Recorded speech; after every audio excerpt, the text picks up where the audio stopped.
Selamat pagi, saya Putunta Juliasti dengan NIM 171110121, Prodi S1 Akuntansi, mata kuliah Pasar Modal dan Lab. Jadi di sini saya ingin menjelaskan tentang MNCN atau Media Nusantara Citra Tbk. Jadi kenapa saya memilih saham MNCN? Karena MNCN itu banyak diminati oleh investor asing. Dan di sini ada sedikit penjelasan dari Media Nusantara Citra Tbk. Jadi, di dalam pasar saham Indonesia kembali diminati oleh investor asing dengan pemberlakuan new normal. Terbukti sejumlah emiten habis diborong dan menjadi pintu akan masuknya arus dana asing alias capital inflow ke pasar modal. Terus, pemerintah memberlakukan new normal dengan tujuan agar aktivitas perekonomian bisa berjalan semula. Tujuannya agar kondisi ekonomi tidak semakin memburuk sehingga diberlakukan sejumlah kebijakan dan digelontorkan stimulan lainnya. Terus di sini juga ada saham MNCN, media yang masih bertaji di pasar saham.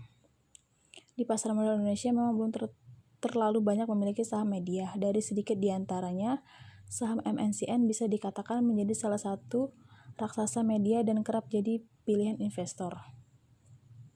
Terlebih lagi perusahaan ini didukung dengan berbagai anak usaha dan inovasinya agar tetap terdepan dalam di dunia media. Jadi saham MNCN itu banyak banget diminati oleh investor asing. Oleh karena itu, media menjadi tumpuan masyarakat dalam memperoleh informasi terbaru mengenai pemilihan presiden dan wakil presiden. Terus di sini juga ada karena MNCN itu banyak banget diminati oleh investor asing, dikarenakan MNCN itu sangatlah diuntungkan dengan adanya pemilihan umum yang digelar tahun 2019.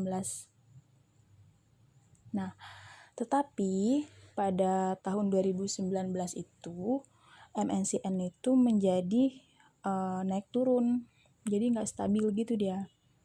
Nah, sebagai salah satu perusahaan dengan pemimpin yang cukup dikenal publik, maka emiten ini tidak bisa bebas dari sentimen masyarakat. Ada sejumlah isu yang terbukti telah berhasil mempengaruhi pelaku pasar dalam merespon emiten ini.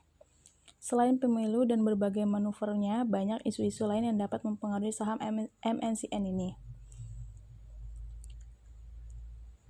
Salah satu kabar buruk yang cukup mempengaruhi harga saham MNCN adalah saat saham MNCN pernah anjlok hingga 25%, dikarenakan mencuat kabar bahwa Hari Tenejo membeli salah satu properti milik Donald Trump atau Presiden Amerika Serikat.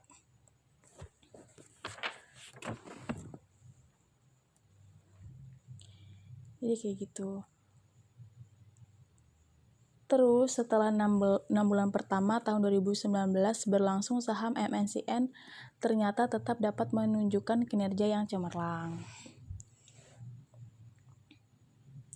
Terus MNCN ini juga pernah memenangkan penayangan Euro Cup.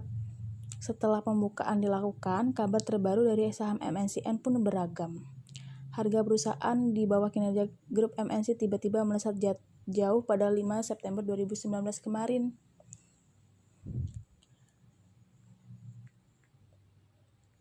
Nah, jadi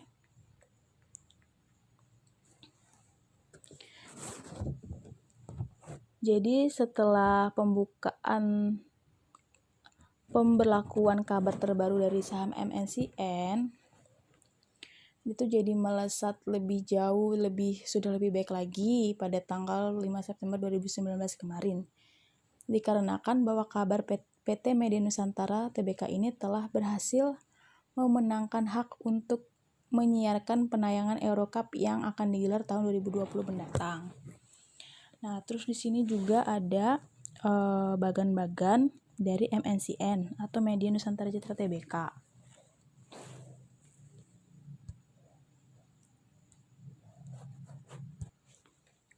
Di sini kita bisa lihat laba Media Nusantara Citra Tbk itu turun di semester 1 per tahun 2020. Ini sebabnya. Nih.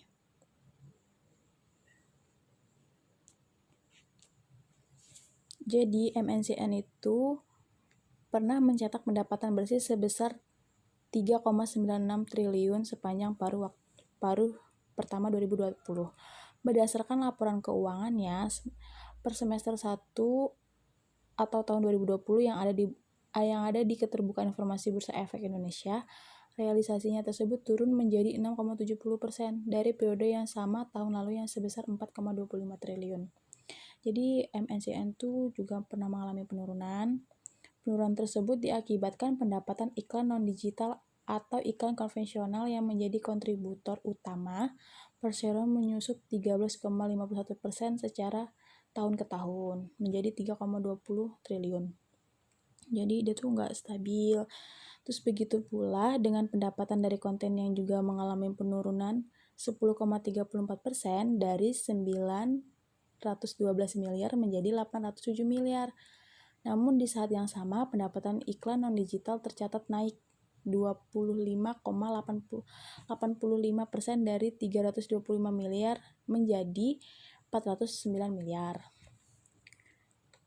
Jumlah beban yang dikeluarkan oleh perseroan juga berhasil ditekan secara total. Beban usaha perseroan tercatat menyusut 5,70% dari semula yang 1,58. Hal tersebut disebabkan beban program dan konten yang tercatat.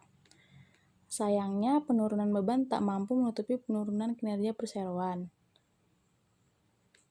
Jadi, di sini kita bisa mengambil kesimpulannya dari MNCN atau Media Nusantara Citra Tbk itu adalah, oleh karena itu untuk kalian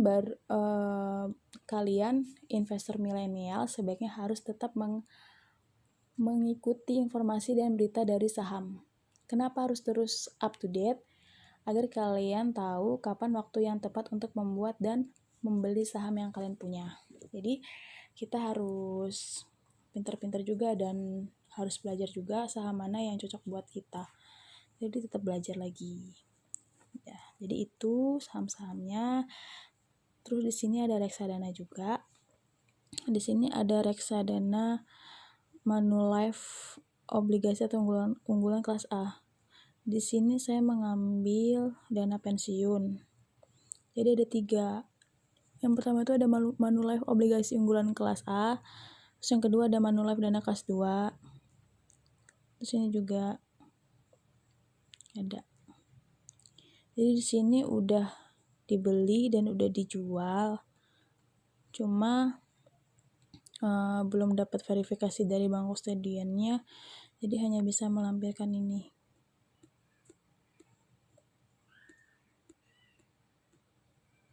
Mungkin itu saja yang dapat saya sampaikan. Kurang dan lebihnya saya mohon maaf. Saya ucapkan terima kasih dan selamat pagi.